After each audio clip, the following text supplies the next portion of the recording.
बहुत से लोग जब आपको बिल गेट्स की इंस्पिरेशनल कहानी बताते हैं, आपको बताते हैं कि बिल गेट्स कितने टैलेंटेड थे, कितने हार्ड वर्किंग थे। इसमें कोई शक नहीं है कि ये टैलेंटेड थे या फिर हार्ड वर्किंग थे।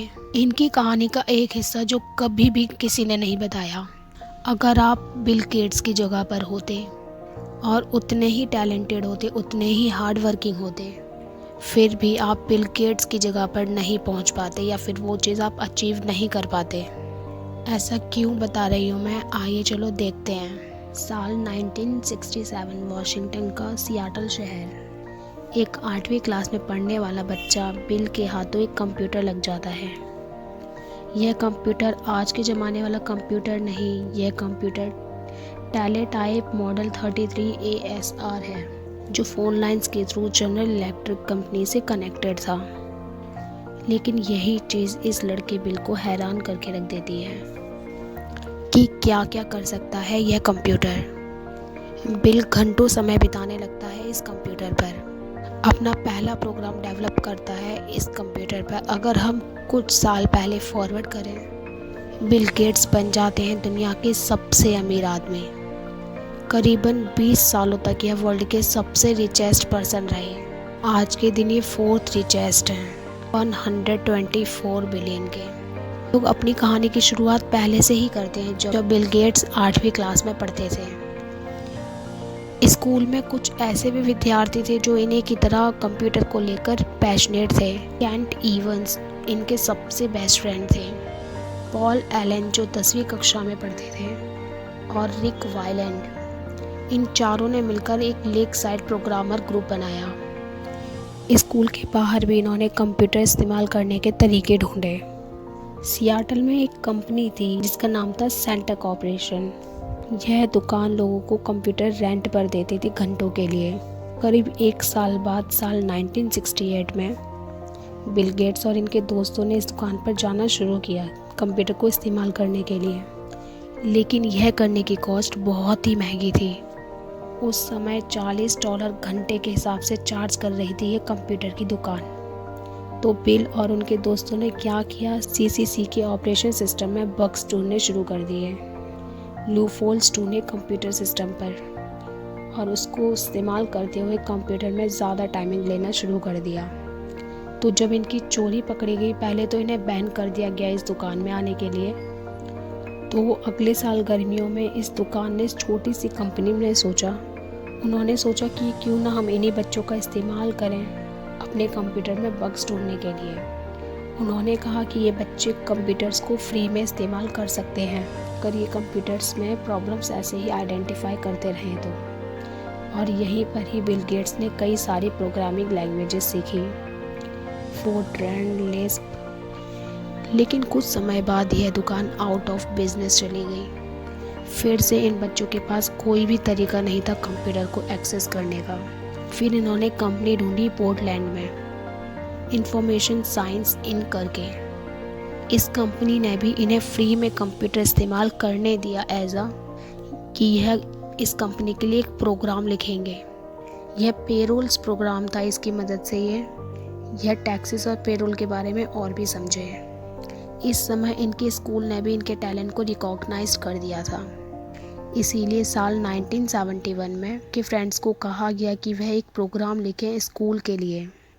क्लास के शेड्यूल्स बनाए वो प्रोग्राम में। बड़ी ही मेहनत और लगन से दोनों काम कर रहे थे उस वक्त। फिर एक इवेंट पर केंट इवंस छुट्टी मनाने गए थे हिल्स पर, और अनफॉर्चुनेटली यह पहाड़ी से स्लिप कर गए और नीचे गिर गए और उनकी मौत हो गई। इस घटना को लेकर बिल बहुत ज़्यादा शॉक्ड हुए, लेकिन उन्होंने अपना काम बंद नहीं किया। उन्होंने अपना काम जारी रखा अपने दूसरे साथी पॉल एलन के साथ, जो इस वक्त तक कॉलेज चले गए थे। साल 1972 में बिल गेट और पॉल एलन ने अपनी पहली कंपनी बनाई, ट्रैफोर्ड डेटा। टेक्नोलॉजी के साथ साथ बिजनेस में भी बहुत इंटरेस्टेड थे। आ रहे थे कि एक ऐसा प्रोग्राम बनाए जिसमें ट्रैफिक को एक्सेस किया जा सके और इसे ट्रैफिक डिपार्टमेंट पर जाकर बेच पाएँ। इन दोनों ने मिलकर काफ़ी मेहनत करी, लेकिन यह चीज़ सक्सेसफुल नहीं रही। अगले साल 1973 में बिल गेट्स स्कूल से पास आउट कर जाते हैं। एक्सीडीडी का एग्ज़ाम लिखते हैं जिसमें बहुत ही बढ़िया स्कोर मिलता है। इसी की मदद से वे हार्वर्ड में एडमिशन ले लेते हैं, अमेरिका की one of the best university. अब पॉल एक्चुअली में बहुत ज़्यादा बोर हो जाते हैं क्लास को अटेंड करते करते, और वह मूव कर गए बॉस्टन और उन्होंने वहाँ से स्टार्ट किया हनीवेल कॉर्पोरेशन। इन्होंने बिल को भी कहा कि आज वो यहाँ पर साथ में काम करते हैं। जून 1974 में दोनों हनीवेल कॉर्पोरेशन के लिए काम करने लगे। एक दिन पॉल सड़क पर चलते हुए जा रहे थे और साइड में उन्होंने मैगज़ीन का स्टॉल देखा। यहाँ पर एक मैगज़ीन रखी थी, पॉपुलर इलेक्ट्रॉनिक्स। इस मैगज़ीन के फ्रंट पेज पर एक पिक्चर थी, अल्टेयर 8800, जो दुनिया का पहला पर्सनल कंप्यूटर था। इसमें इंटेल 8080 प्रोसेसर लगा हुआ था। पॉल ने मैगज़ीन ली और भागे बिल गेट्स के पास उन्हें दिखाने के लिए। बात क्या थी, पॉल बिल गेट्स को बताने लग रहे थे काफ़ी टाइम से जो चिप्स है ना, कंप्यूटर चिप्स, उनका साइज़ एक्सपोनेंशियली बहुत छोटा है और उनकी स्पीड और पावर बढ़ती जा रही है। तो यह सिर्फ एक मैटर ऑफ टाइम था। यह कोई एक ऐसा कंप्यूटर बना देगा जो इतना छोटा होगा कि इसे पर्सनली भी इस्तेमाल किया जा सकता है। और यह मैगज़ीन के फ्रंट पेज पर जीता जागता एक एग्जाम्पल था। बिल गेट्स और पॉल से पहले यहाँ पर किसी और ने ही यह कंप्यूटर बना दिया। इस कंप्यूटर को बनाने वाली कंपनी का नाम था मिट्स। तो पॉल और बिल गेट्स ने फ़ोन लगाया मिट्स को और कहा कि हम आपके लिए सॉफ्टवेयर बनाना चाहेंगे। उस समय की प्रोग्रामिंग लैंग्वेज थी बेसिक। उन्होंने कहा कि हम आपके इस कंप्यूटर के लिए बेसिक भाषा में एक प्रोग्राम लिखना चाहेंगे। तो पॉल ने अपना शहर बदला और बिल गेट्स ने हार्वर्ड से ड्रॉप कर दिया। इन्होंने बेसिक का एक वर्ज़न बनाया और अल्टेयर को बेच दिया। वह कंपनी इतनी खुश हुई कि उन्होंने पॉल को जॉब भी ऑफ़र करी।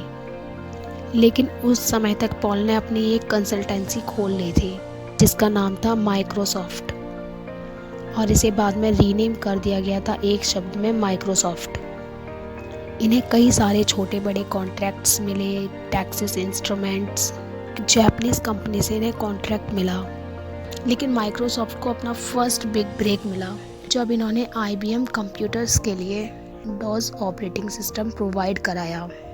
इसी बीच माइक्रोसॉफ्ट की कंपनी अपना ऑपरेटिंग सिस्टम पर काम कर रही थी और नवंबर 1983 में इन्होंने अपना नया ऑपरेटिंग सिस्टम अनाउंस्ड किया जिसका नाम था विंडो 1.0। हालांकि इसे ऑफिशियली लॉन्च बाद में किया गया था 1985 में। वैसे आगे बढ़ने से पहले अगर हम यहाँ पे कंप्यूटर्स की बात कर ही रहे हैं तो अगले साल मार्च 1986 में माइक्रोसॉफ्ट ने अपना IPO लॉन्च किया with Goldman Sachs as their book running manager. IPO का प्राइस $21 शेयर था और पहले दिन की ट्रेडिंग के बाद ही इनका शेयर प्राइस $28 हो जाता था। इसके बाद से तो पीछे मुड़कर देखने की तो कोई बात ही नहीं थी। माइक्रोसॉफ्ट कंपनी बहुत सक्सेसफुल हुई। विंडोज़ 98 आया जैसे ही दुनिया भर में इनका सॉफ्टवेयर फैला, इनको ज़बरदस्त तरीके से सफलता मिली। आपको ये कहानी बहुत ही ज़्यादा इंस्पिरेशन लग रही होगी।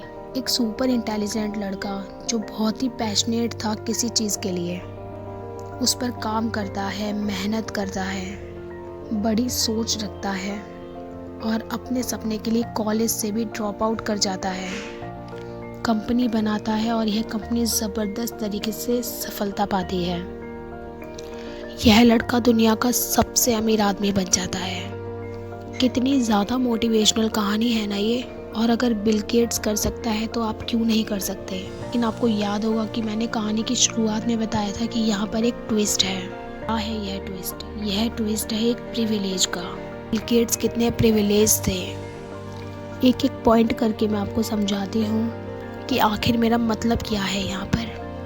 कि अगर आप एक एक बात को समझेंगे तो आपको पता चलेगा कि अगर आप बिल गेट्स की जगह होते तो क्या होता, और आप उतने ही टैलेंटेड होते, उतने ही हार्ड वर्किंग होते जैसे कि बिल गेट्स थे, फिर भी आप बिल गेट्स की जगह पर नहीं पहुंच पाते। तो ऐसा क्यों कह रही हूँ मैं? तो अगर बिल गेट्स एक लड़के की जगह लड़की होते तो क्या यह पॉसिबल होता?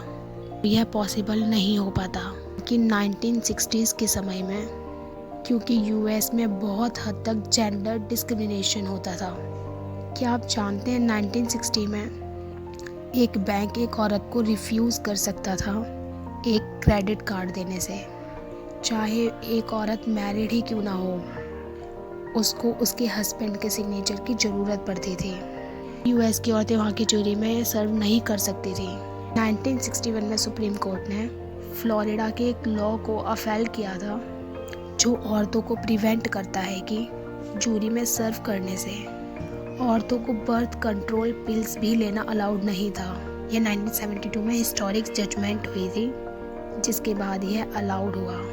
1963 में Kennedy's commission on the status of women में बताया था कि अगर लड़का $1 कमाने लग रहा है, सेम जॉब में अगर वही काम एक लड़की करे तो वह 59 सेंट्स ही पाएगी। और इन सबसे भी ज़्यादा important point almost ivy league university 1960 के समय में औरतों को एडमिशन्स नहीं देती थी।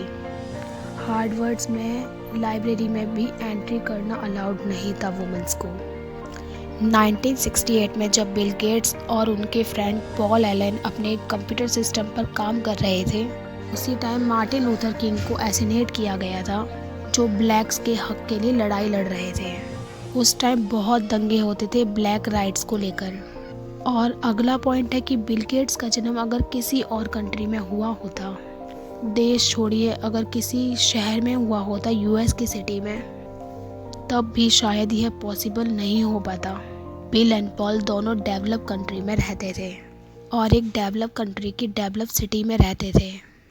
और अगर बिल गेट्स इंडिया में पैदा हुए होते तो शायद 30 साल की उम्र तक वह कंप्यूटर तक ना देख पाते, क्योंकि इंडिया में 1985 के बाद ही कंप्यूटर सामने आया था, कंप्यूटर का मास स्केल आया था। लेकिन अगर अमेरिका की भी हम बात करें, सियाटल शहर बहुत ही एडवांस था कंप्यूटर्स को लेकर। इस शहर में कंप्यूटर टेक्नोलॉजी 1960 में ही पहुंच गई थी और इसी शहर में इन्वेंशन हुआ था नर्स प्रोग्रामिंग लैंग्वेज का।